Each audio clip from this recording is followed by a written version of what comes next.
Assalamualaikum warahmatullahi wabarakatuh. My name is Galang B from 9.3. My attendance number is 17.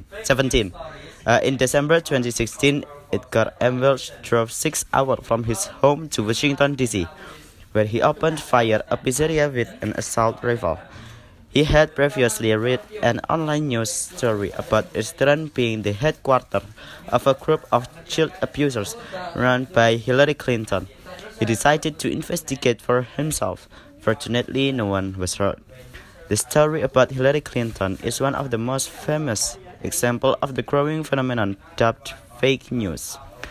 The conspiracy theory about the pizzeria began to appear on websites and social networks in late October, before the U.S. elections. This was quickly denounced by publications such as the New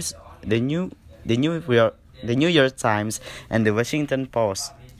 However, many people thought that these papers were themselves lying for political ends and instead of disappearing.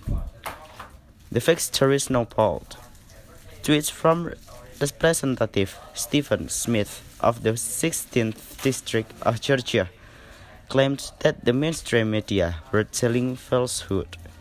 Even though both this name and district were invented, the message was retweeted many times.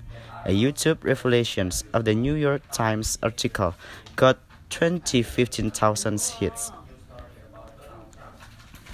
Fake news stories can be hard to control for several reasons. Many people mistrust established news sources and others just don't read them. So the debunking of a fake story by a serious newspaper on TV channel has limited effect. In addition, the internet is very hard to police. When users are caught misusing one media platform, they simply go to another one or start up a website themselves. There are also various reasons why people create fake news. Some have political motives to belittle or incriminate their opponents.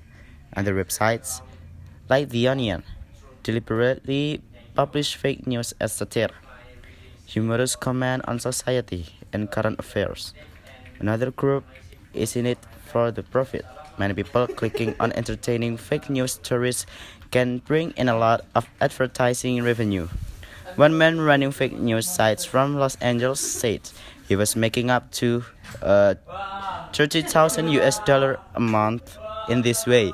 There are also those, like the small town teenagers in Macedonia, who wrote fake news stories about Donald Trump, who seems to be motivated partly by money and partly by boredom. So, what can we do to stop fake news spreading? First, make sure that the websites you read are legitimate. It's fake. For example, by looking carefully It's fake. at the domain Fake name news. and about us sections. Check the sources of any quotes or figures given in the story.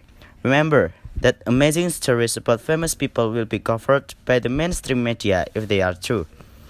Only share stories you know are true and let your friends know tactfully when they unknowingly share fake news. Together, we can turn around the post-truth world. Thank you.